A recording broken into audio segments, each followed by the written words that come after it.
One man, one mission, to rid the world of chronic anxiety once and for all. The anxiety guy, Dennis Simsek, shares his personal transformation from living a life filled with overwhelming worry to becoming a full-fledged positivity machine, a leading authority in generalized anxiety. Dennis gets to the truth of your mental health challenges and sets you on a path to transforming each and every area of your life. Here he is, the one and only, the anxiety guy. My friends, my extended family, welcome to episode number 271 of the Anxiety Guy podcast. I'm Dennis Simsek, and today we will be focusing on the subject of health anxiety, and I'll tell you why.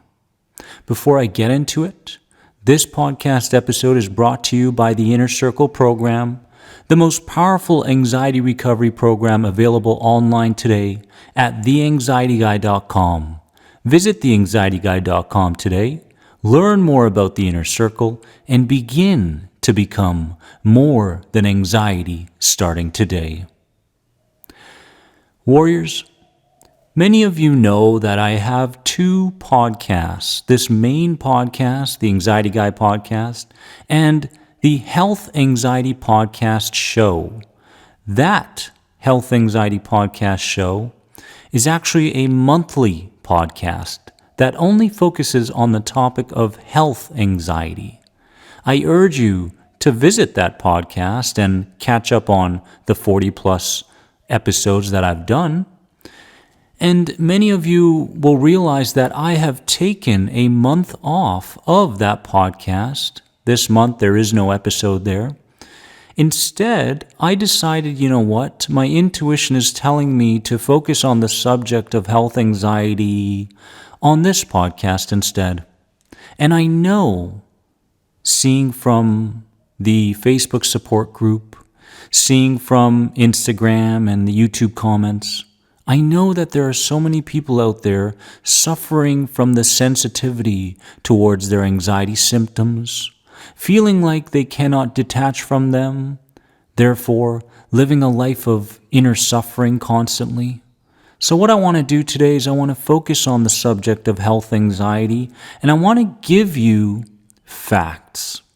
Facts related to what you're going through right now that you must understand at a deep level in order for you to become the kind of person that you need to become to heal your health anxiety for good. Fact number one is one that's very, very common, but not really talked about too often. And you know what? This fact followed me for a very long time. It is that it is highly possible for you to build an unconscious relationship with your symptoms of health anxiety, to the point where you really don't want to let go of them. And some of you are going, you know what? I would do anything to not feel what I'm feeling. But if we look beyond the conscious response and we look towards the unconscious, the habitual, the inner programming, the core beliefs, these symptoms of health anxiety provide us with a feeling of familiarity. And many times with health anxiety, when a person no longer feels their symptoms, they're just as uncomfortable as they are with the symptoms. Why is that? Well, like I've mentioned, it's a relationship. It's a relationship with pain. It's a relationship with suffering. It's a relationship where the symptoms bring a certain amount of certainty into your life. And certainty is what you're striving for. And if you can gain that certainty through your symptoms of health anxiety, a big part of you will not want to rid yourself of it. Therefore, you find yourself moving towards a plan, a structure, doing something good for yourself in terms of self-care, but never really fully putting your heart into it because, again, there's a battle going on within you between the conscious adult mind saying, I want change, and the subconscious, familiar mind saying, hey, We've had this for too long. We can't change now. Number 2 is that health anxiety is just one more way we fulfill the subconsciously driven goal of suffering.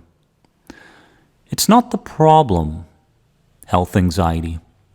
It's a sign of a deeper problem that has to do with an addiction to suffering, which is led by your childhood beliefs that haven't been upgraded yet. Think about that for a moment. Your childhood beliefs that haven't been upgraded yet. Does this sound right to you?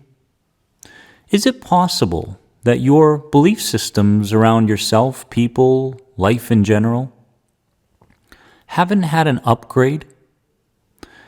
If you look at cellular devices, we've come a long way, and every year it seems like it's becoming more and more technologically advanced. Everything is changing. Everything except your core beliefs. So, health anxiety is not the problem. It's a sign of a deeper problem that has something to do with not upgrading your childhood beliefs yet. Number 3, the more we fall for the catastrophic ideas connected to what ifs, the deeper the health anxiety hole becomes. These what ifs are very interesting, aren't they? What if this symptom is connected to a disease, an illness? If not now, maybe in the near future. What tends to happen at this point is that survival takes over everything else, including creativity. You're no longer creative. You're no longer unique. You're no longer adventurous. You're no longer mysterious. You no longer have any curiosity towards anything in the external world. All you want is familiarity. And familiarity is the very thing that you feel maintains your survival. So you don't want to step out of your bubble. I know, I've been there. I can relate. I can empathize with what you're going through. But we mustn't fall for the ideas connected to what ifs. Why? Because they are generated from a survival brain's perspective.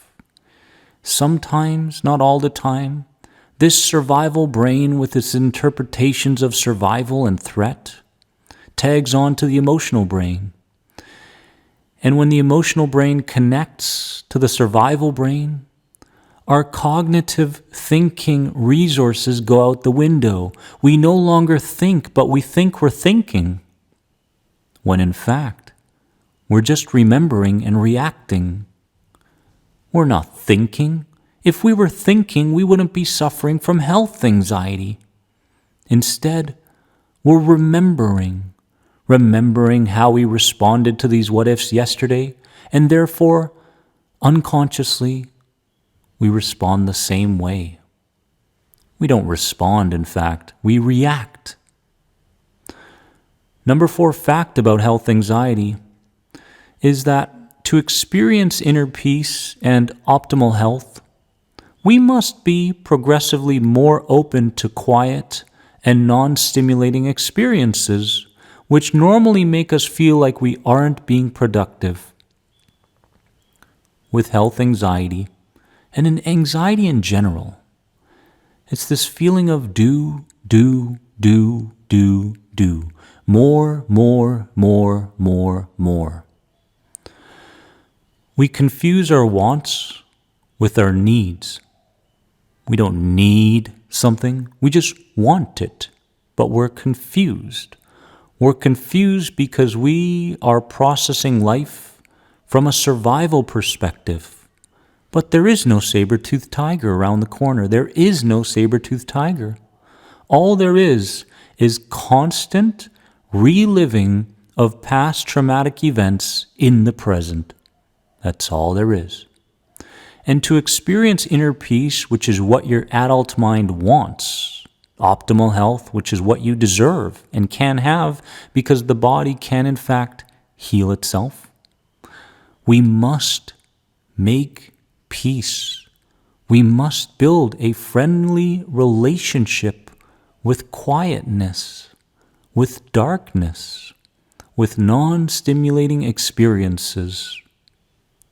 When you do something today that you feel is unproductive, catch yourself and remind yourself that it's the very thing your system needs in order to turn on your rest and digest system.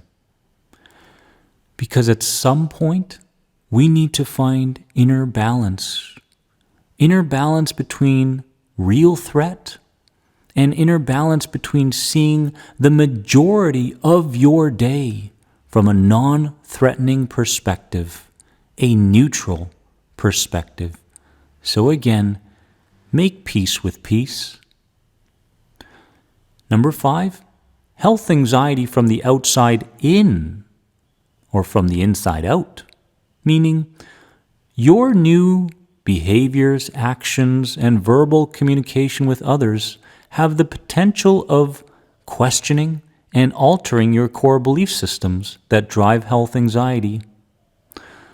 Or you may notice that imaginative and cognitive work can help make this change. Remember, anything can work for anyone. We can work from the outside in terms of behaviors affecting our inner core beliefs, or we can work from the inside out in terms of cognitive processes and imagination affecting our behaviors. They're both right. They're both right. What we need is consistency, an intuitive sense of what we personally need. And we need feelings connected to the change work that we are implementing. Warrior, it's not that one method works. It's that all methods work. You just have to be more invested in the method itself. That's the truth. Number 6, your outside support team is there for you to support the changes you're making on your own. These people aren't there to lead the changes you need to make in regards to health anxiety. They are there to support the changes that you are making. Important distinction. Have you come to this realization yet? Many times with health anxiety, it becomes a secondary gain. We keep it alive unconsciously because it provides us with the sympathy, the care, the respect. We feel like a somebody. This could be you. It may not be you. But it's important to look deeper into, is health anxiety providing you with something that you believe you may not attain should you heal? Be honest. Number 7 fact about health anxiety is that it is highly likely that along the journey of healing your health anxiety, your interest in religion or spirituality will heighten, and you must investigate this interest more deeply. You must not run from it just because it doesn't align with your parents' beliefs. Take it on. Remember, the only way to heal is to upgrade your core beliefs. Update them.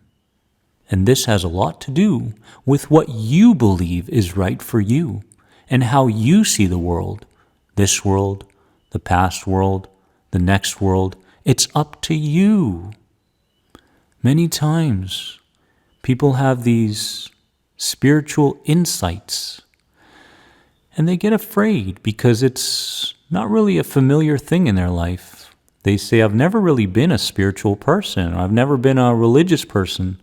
Well, don't let that idea related to the fear of change leave you empty on the inside. Follow this idea of building your relationship with source energy, no matter what that is for you.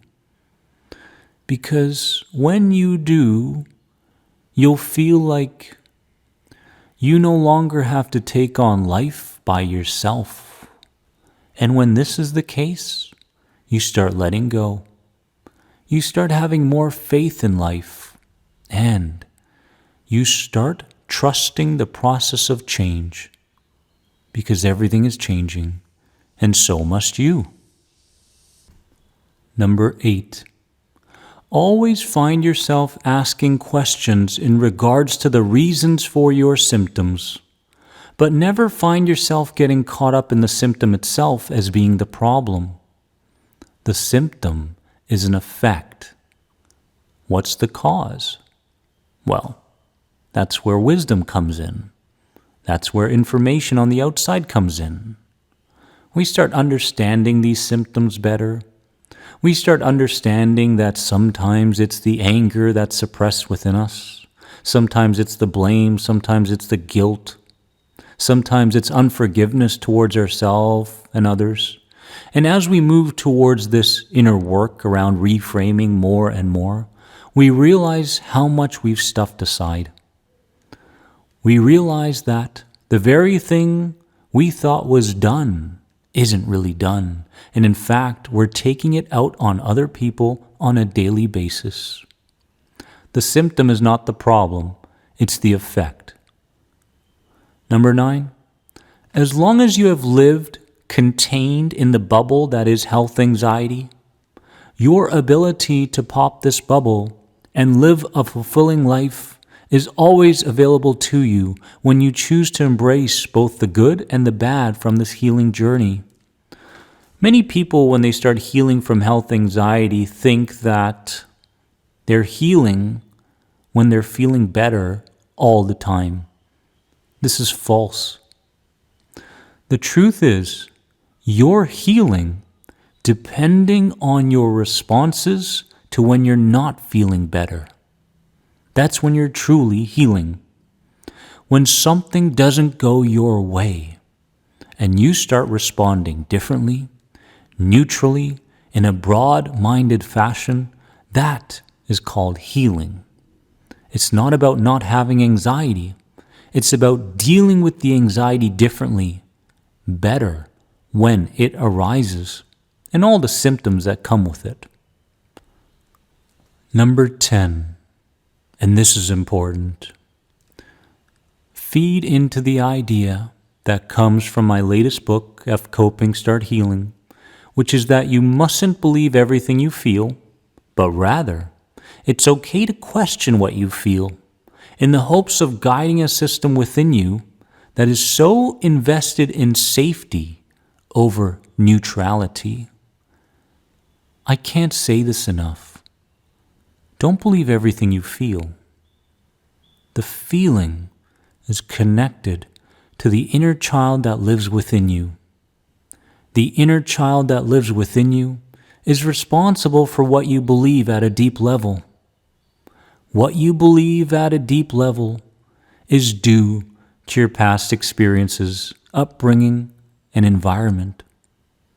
So if we can slowly begin providing compassion, love, and understanding towards the inner child when it begins to send us a message through our symptoms, sensations, intrusive thoughts, now we are progressing.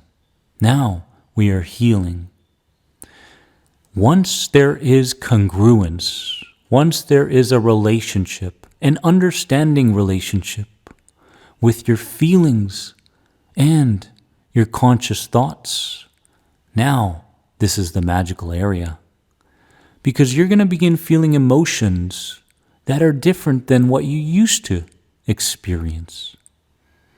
So remember again, don't believe everything you feel. Changes are a constant in life, warrior. And with those changes, we must change as well. So I want you to embrace change rather than fear the journey so much. This is a chapter in your life. And when you've dedicated yourself, as you have, to this podcast, to the YouTube videos, to the programs at theanxietyguy.com, you're proving to your inner child that it's safe to change. And once that happens, health anxiety begins becoming a thing in your past. Remember that you are more than anxiety. In fact, it's so important I want to say it twice. You are more than anxiety. Embrace this day with loving, open arms. Give yourself the self-hug you deserve, and work with that inner child every moment of every day. Love you all. See you soon. Bye-bye. Thanks for being an important part of the Anxiety Guy podcast community. If you enjoyed this podcast, please leave a positive rate and review. If you're searching for further support on your road to recovery from anxiety, head over to anxietyexit.com and take part in the powerful End the Anxiety program based around the CBT model. If you're searching for a more one-on-one approach, you can sign up now for personal coaching sessions with Dennis via Skype. Remember, you are more than anxiety. See you in the next episode.